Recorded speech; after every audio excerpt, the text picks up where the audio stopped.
Приветик всем, с вами Анатолий. Сегодня поговорим про вот эту печь. Называется Герма, производится с 2004 года. Вот стоит, работает. Сзади меня держит штатив съемочного аппарата. Работает штативом. Да, работает внезапно штативом. Человек, который его придумал, человек, который его выпускает, Константин Евгеньевич Бессон. Да, всем вот привет. Пусть он сам расскажет про эту печь, потому что он ее придумал, он ее делает долгое время. И пускай доложит, что, кого, что, почем, почему ее надо брать.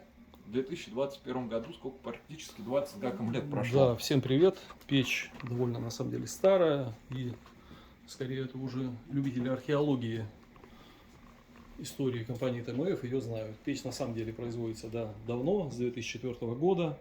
Печь достаточно специфичная. Называется она Герма из-за ее формы. Ну, герма — это такая малая архитектурная форма на крышах, может быть, видели. Ну и суть в чем, что это такая печь дровяная с футированной топкой.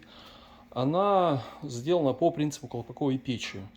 То есть, кроме излучения от горящего топлива, здесь достаточно большая доля теплообмена приходится на теплообмен от горячих газов, которые поднимаются вот по этому колпаку вверх, где идет интенсивный теплообмен за счет поверхности нагрева духовки, за счет встроенных конвективных труб, как на серии профессор Бутаков. И видите, вот горячие газы поднимаются практически до сюда. Но это то же самое, кто вот курит, хотя это нехорошо. Попробуйте дым в стакан пустить, перевернутый вверх дном, и увидите, как горячий дым поднимается по центру стакана, а потом, охлаждаясь, опускается по стенкам. Вот здесь такой же эффект, что дым поднимается вверх и потом уже опускается в дымоход. Видите, что уровень выхода дымохода гораздо ниже верха печи. Но это так называемые колпаковые печи, которые были рассчитаны нашим соотечественникам Грум-Горжемайло. Вот мы попробовали когда-то такую печку смастерить. Но вот есть любители, которые эти печи покупают, спасибо им. Печь работает, ну, как Толя в предыдущем ролике рассказал, отапливает многокомнатный дачный дом, очень красивый, объемом около 200 метров кубических.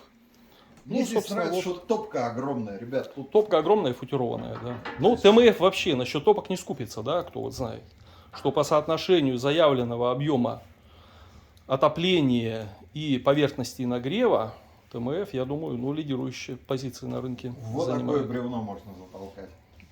Футировано, значит, прослужит. Да ладно, в Сибири аккуратно рубят дрова, если видите, вот Толя не рассказывай сказки, мы тут сибиряки нормально. То есть это вот стандартная дрова относимся, да. полежка, которая, если туда засунуть, еще вот ровно половина останется.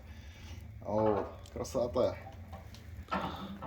Ну, такая древность, конечно, но хорошая древность. А работает? Конечно, работает. Я думаю, сейчас комментаторы напишут, что у меня такая печь вот работает до сих пор, вот 100%, потому что очень много их продано.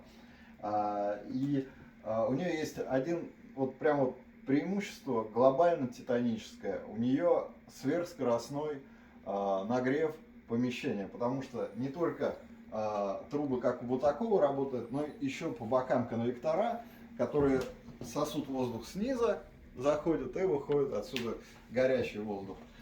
Дальше она большая, то есть высокая. Не сказать, что она большая. Ну, Стань, давай сравним, сколько тебе роста. Ну, ты в кадр не влазишь. 1,92 м. Ну, почти. Вот. Ну и плюс есть еще один для тех людей, которые хотели бы купить печь, на которой можно было бы разогреть чайник, но которые стесняются вот этих вот колец, говорят, что через кольца там будет дым прорываться, еще что-то. Вот, пожалуйста, на этой поверхности можно поставить чайник, никаких колец нету, дыма неоткуда идти. Но это полноценная духовка. Да? Тут нагревается не только дно, но и со всех сторон. Из боков и сверху. И кашу можно готовить? Да, все, что угодно можно готовить. Ну, это духовка. В общем-то, мне больше доложить нечего. У тебя есть что сказать? Нет. Тогда увидел в магазине, купил.